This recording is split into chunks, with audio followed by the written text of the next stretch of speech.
Hello, and welcome back to my YouTube channel. My name is Professor Govala, and today I'm going to be talking to you about op-amp circuits. Specifically, we're going to be doing these two examples located on the screen right now. I encourage the viewer to pause the video and try and solve these two op-amp circuits, and then come back and see if you got the right solution. So to begin, let's first recap on op amps, and I did talk about this in a previous video, which is located in the description below, and I also put a link above in the video right now. But if you remember, or just as a recap, when you have an op amp, we talk about the idealistic constraints, where this is plus VCC and this is minus VCC. We say that the input current IP and the input current IN are both equal to each other and are very close to zero or negligible. And then we say that the voltage at VP of the V positive voltage and the VN are also equal to each other. Lastly, we put a constraint on AV. So AV for an ideal op amp is infinity, goes to infinity, but it's constrained by negative plus VCC and negative VCC. Again, the realistic number here is around 10 to the 8th, but again, its constraints are these. So these are what we call our ideal characteristics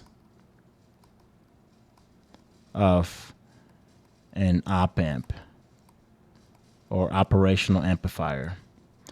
So I want to talk about two specific op amps. The first one, or just a recap again, please watch my last video to see a more in detail version of this. But the non-inverting operational amplifier says that the terminal which my input or my V source goes into is the positive terminal, and I have a feedback system at the negative terminal, and I collect the V out. Imagine this is R1, this is R2. So using these constraints that we put on ourselves, where VP is equals to VN. So if this is VS, that means this is also VS.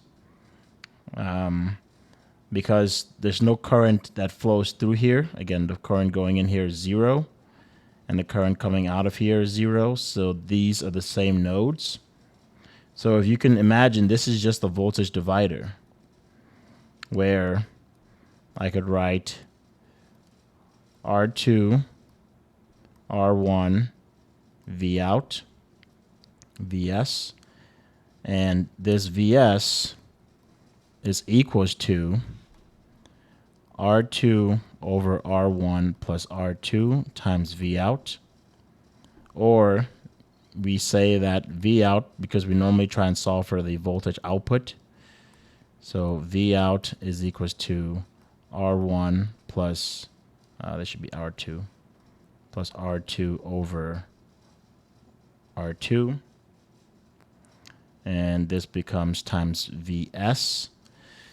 So then the gain is V out over VS, which is my AV gain, is equals to, this goes to 1 plus R1 plus R2 times VS. And as you can see, it's called non-inverting because, not times VS, because my VS is here. But it's called non-inverting because if you give me a positive value for VS, you're going to get a positive value for V out. So it doesn't invert my input, right? So that's a recap of non-inverting. So let's go to the inverting. So here, let's say we have the inverting operational amplifier. Again, this one has my input going into my negative terminal, Vs, and there's actually a resistor connected there. So the feedback is connected to my negative terminal, and ground is connected to V plus, and this is V out. This is R2 and R1. So again, we know that there's no current going in here, or IN is equals to 0, and coming out of here, IP is equals to 0. So that means that the voltage here, VP, is equals to the voltage here, VN. So VN is equals to 0, which is equals to VP. So that means then that the current that's going from my power supply VS is the current coming out going to V out. So I can write a KCL equation. I can solve for currents at this node, and I could say that the current coming in, I1, let me call this I1, is equals to the current leaving, I2. Let me call this I2. And KCL, I1 is VS, because it starts at VS. It goes to 0, so minus 0 over R1 is equals to 0 minus V out over R2. Again, it starts at 0. I2 goes all the way to V out, and there's a resistor around it. And this is Ohm's law, basically. And so we can then go ahead and solve for VO. So then, if you can imagine, VS over R1 is equals to negative VO over R2. So then I'm going to multiply this by negative R2 and multiply this side by negative R2. So then VO is equals to negative R2 VS over R1. Okay. So as you can see here, or we could say then that AV is equals to it's VO over VS, which is equals to negative R2 over R1. As you can see here, it's called inverting because if you give me a positive signal for VS, I'm going to do some amplification with it, and I'm going to give you a negative value for V out. So that's why it's called inverting. So in terms of my first example here, so let me go ahead and erase this example too. So the question asks us, find VO over VN for positions 1, 2, and 3. So in this case, my V over VN, which is also called AV gain, or sometimes you might just see it called G. But actually, let me not use G because that's sometimes used for transconductance. So AV, this is equals to, so the input is going into my negative terminal here. So it's a inverting amplifier. So we're going to go ahead and use that negative R2 over R1 equation we just solved for. So then this then for the first position is 12 or negative 12K over 5K. This gives you negative 2.4 volts over volts. Let me actually write that a little bit clearer. So this equals negative 2.4 V over V. So as you can see here, my gain for this circuit is telling me that if you give me a VI, so VO is equals to negative 2.4 V over V times VI, or the bottom V comes out. So if you give me a VI, I'm going to amplify it by 2.4, and I'm going to negate it by negative 1. All right, so let's go on to, so this is position 1, In position 2, similar situation, VO over VI is 80K over 5K, which is negative 16 volts over volts. And for position 3, VO over VI is equals to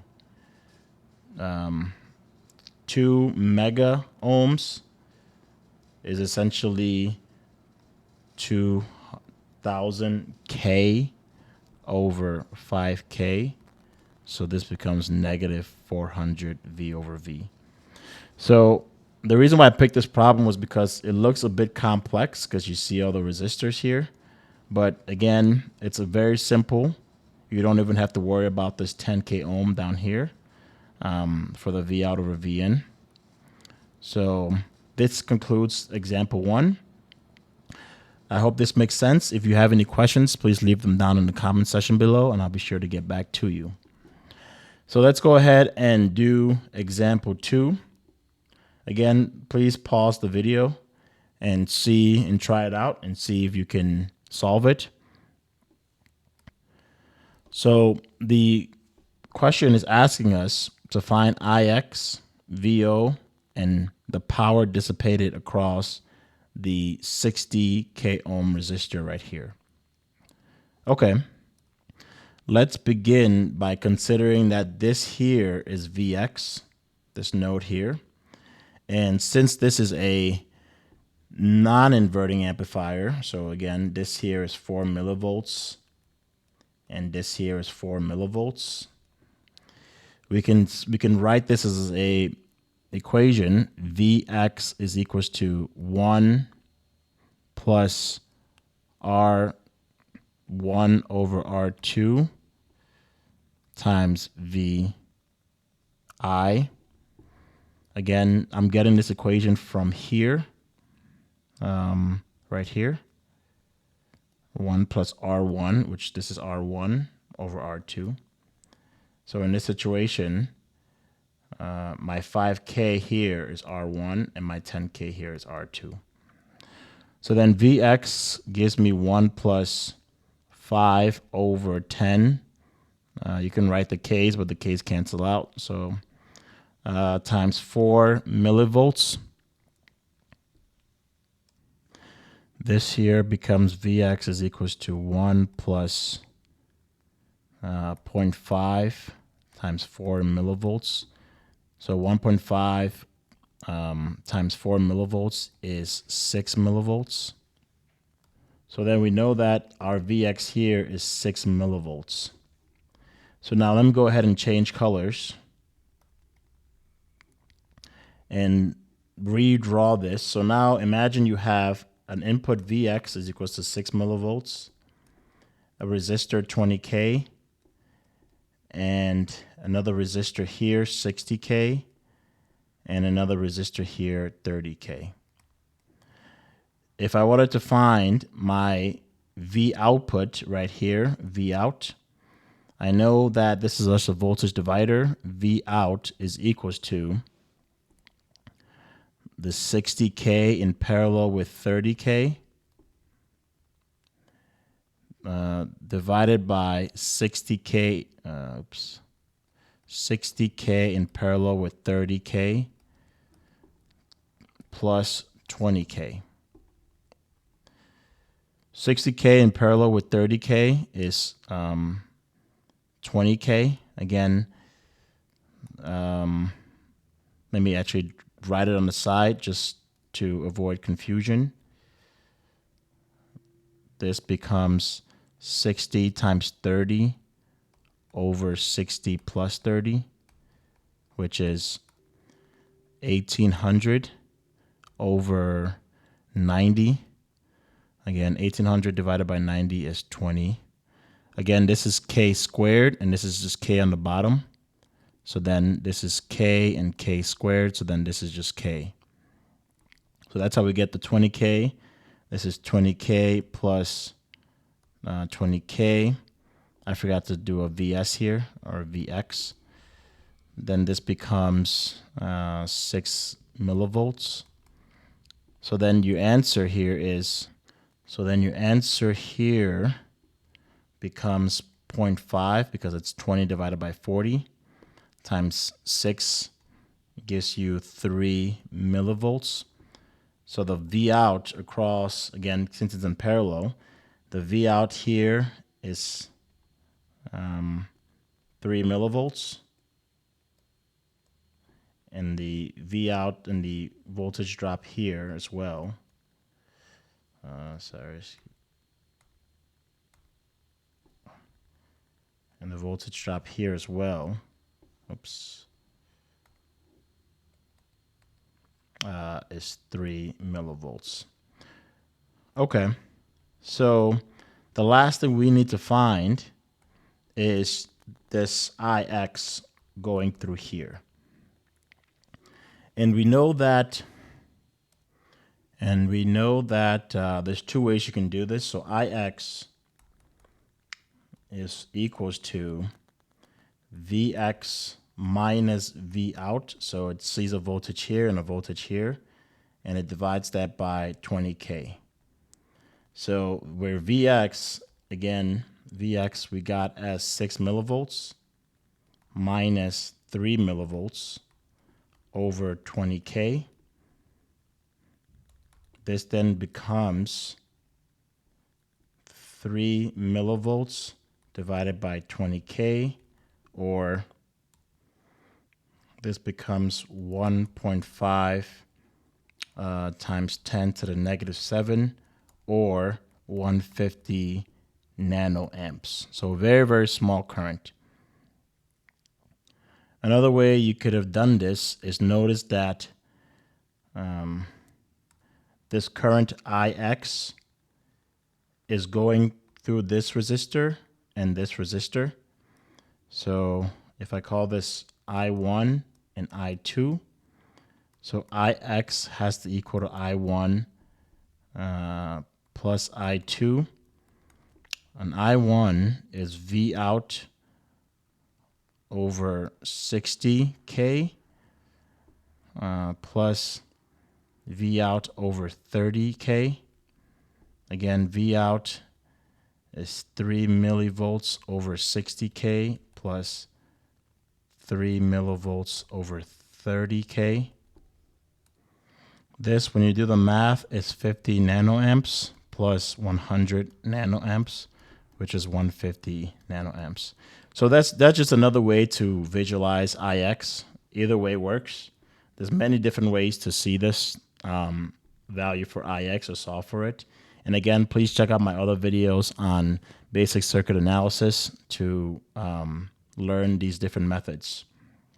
So the last thing is we need to find our power through the 60 ohm or 60K ohm resistor. And the equation for power, so P is equals to V out, or the voltage across the resistor squared over that resistor. So 60K. So then V out we said was 3 millivolts squared over 60K. And this becomes 1.5 times 10 to the negative 10, or 0.15 nanowatts. Again, another approach to solving for power, it's P. If you can, pause the video and see if you can use it and solve it using current. But it's I through the 60K ohm resistor times, or squared, times 60K. So here, this was the current through that, which is 50 nanoamps squared times 60K, which is equals to, again, 1.5 times 10 to the negative 10, or 0.15 nanowatts. I hope this makes sense. The second example was a little bit more extensive for the to make it a little more complex and to show you different looks at what you can do with analyzing these amplifiers. If you find the video useful, please like it, share it, and comment down in the section below if it helped you. All right. Again, please subscribe to my YouTube channel. Thank you. Have a wonderful day.